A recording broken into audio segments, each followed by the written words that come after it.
When brands pick collaborators, they're not looking for the most talented person. What they're looking for is the person who already owns the room that they want to get inside of. Now, you can see it at the same All-Star weekend. Tiana Taylor is teasing her Air Jordan 3 concrete rolls with this full machine behind it. You can have the big campaign, a big stage, and you see a full rollout. Meanwhile, Corey from Circulate is running a Nike SB Skills Challenge at Crenshaw High School with kids competing in front of their entire community. An access that actually feels like it was made for them, not something that was sold back to them. Now, even at completely different scales, it is the same exact play.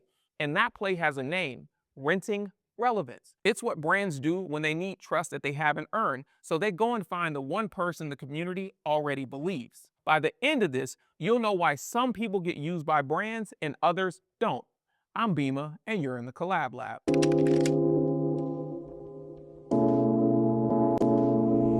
On the surface, it looks like brands are finally getting it right.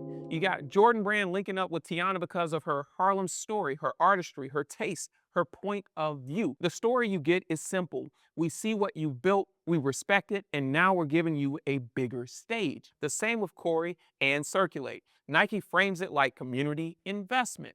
Love for Crenshaw, support for independent builders. The language is always some version of, we're not here to extract, we're here to celebrate. Now zoom out and you'll hear that same script over and over. Pharrell at Louis Vuitton becomes a visionary, finally getting the canvas he deserves. Bad Bunny and Adidas becomes a celebration of Latin culture in Puerto Rico on a bigger stage. You got Flau'jae Johnson and Puma become the perfect alignment of music, hoops, and story and values. And that is why the surface version works so well. It flatters everybody. The brand looks thoughtful and the collaborator looks recognized. And the audience gets to feel like culture won.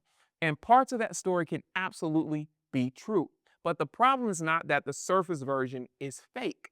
The problem is that it leaves out the only part that actually decides who wins the deal. Now, brands don't call you because you are the best. Brands call you because you own something that they cannot build on their own. And you've seen this play before. Somebody spends years building inside of a niche community where there's literally not much money in it, not much press around it at all, and not much reason for a big brand to even care. Then, the second that community becomes commercially useful, suddenly the calls start rolling in. Now, on the surface, it looks like the brand finally discovered you and decided to give you your shot. But here's what's actually happening. The brand is not running a talent search. It is running a targeting exercise. What room do we need to be in? Who already owns the trust that we cannot build fast enough on our own?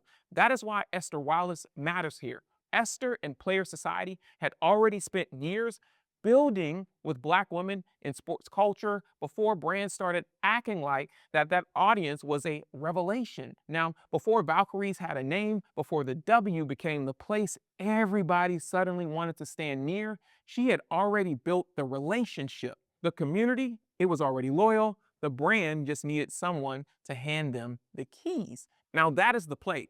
The press release might say recognition, but the real transaction is acquisition. Now, if you can clock who already owns the room in a deal like this, you're already playing a different game than most people in it. And I know the play because I've been in the rooms where the real question was never who's the best, it's who already has the trust that we need. So the gap between what a brand pays you and what they make from you, that is the deal. You've seen this version too. A giant legacy company partners with a cultural icon. The press calls it historic. Everybody celebrates. And the fee sounds so big that nobody stops to ask what the brand is going to make on the other side of it. Now, the story you get is simple. They paid a huge number, so it must match your value. But here's what's actually happening. Once your community becomes the asset, the math starts before the email ever hits your inbox. This is why Rihanna is the cleanest example in this episode. LVMH did not discover her talent. They saw the level of trust with Black women, women of color, that they could not manufacture themselves. They saw a market that beauty had ignored, underserved, or have served for years. And then they knew Rihanna could unlock that immediately. LVMH put tens of millions of dollars on the table to build Fenty. Reports put the initial commitment somewhere around 30 million, and the brand grew into a multi-billion-dollar business, estimated roughly 2.8 billion at its peak, with most recent reporting valuing it at 1 to 2 billion range. Now, the play was identical to every other deal in this episode. The only difference was whether she knew her number before they offered theirs. Her leverage was the highest before that announcement dropped, and she used that. Most people never ask what the brand makes. They just grab the check. But you do not have to be most people. And that's the part that people miss the most. The brand, they know the number before they ever send you the offer. A brand will hire you to build the playground, then turn around and charge you a mission just to come back in. Now, you've seen this too. A platform nobody fully took serious as a cultural space, it lands the biggest artists in the world. And the whole conversation, it shifts overnight. And suddenly, everybody wants in. On paper, it looks like a platform taking a big swing on culture to give fans something special. But here's what's actually happening. Epic didn't call Travis to sell his skin. They called him to prove that Fortnite was a cultural platform, and that repositioning became permanent infrastructure. That is why the astronomical event matters. Travis brought in 27 million unique players live across 5 shows, generating 45 million total participants.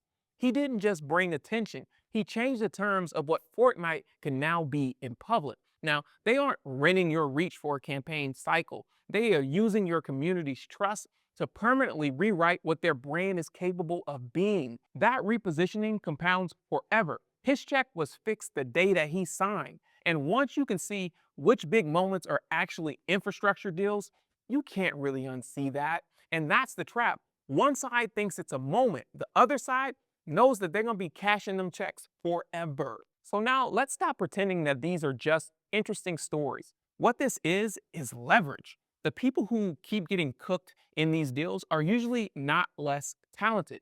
They are just walking into the room without the same information as the brand. And that is the whole game. And I know this because I've been on the brand side of these whole conversations. I've sat in meetings where a community's value got broken down into sales, credibility, and long-term upside before the offer ever went out of the door.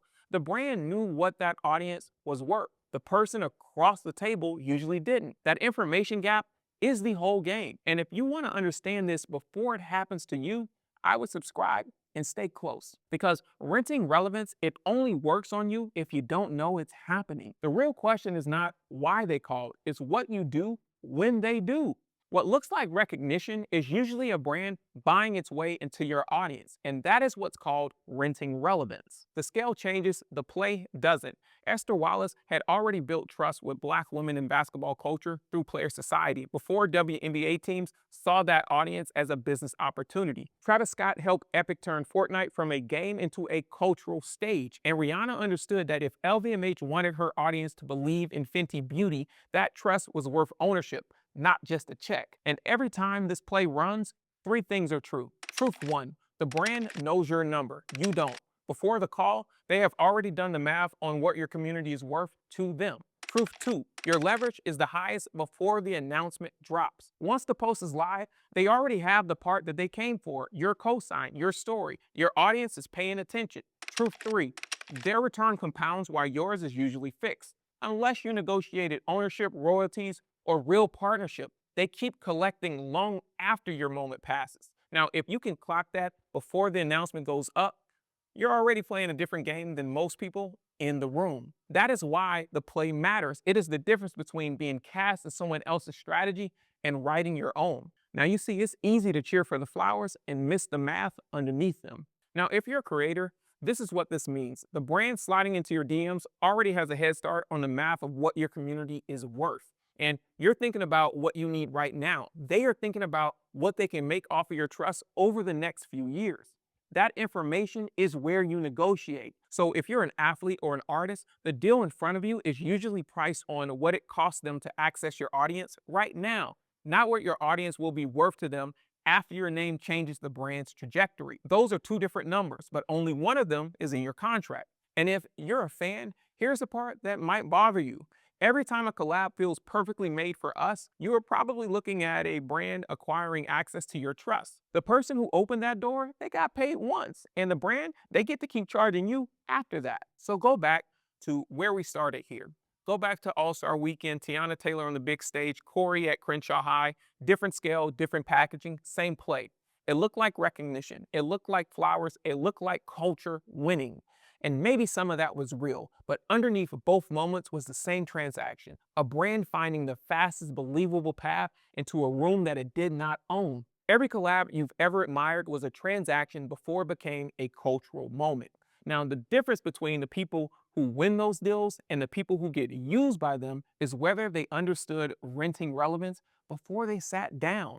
Now, Rihanna understood it and got ownership. Travis built a bridge Epic will monetize for years. Esther built trust before the money showed up, which is exactly why she became the right door when it finally did. Now, this is only the access side of the game, how they find you, how they price you, how they turn your trust into cash. The next episode, we're going to get into what happens after you say yes and what actually lives in the contracts, what they leave out on purpose, and why that leverage usually disappears the second the announcement hits the timeline. And that's what we do here. Every episode, I pull back the curtain on how brand deals, collabs, and NIL actually work from someone who's been on both sides of the table. If that's the kind of intel that you want before your next deal, hit subscribe. And if you know someone who's about to get a call that they're not ready for, send them this. It might be the most useful thing that they watch before they sign anything. I'm Bimma, and you've been in the Collab Lab.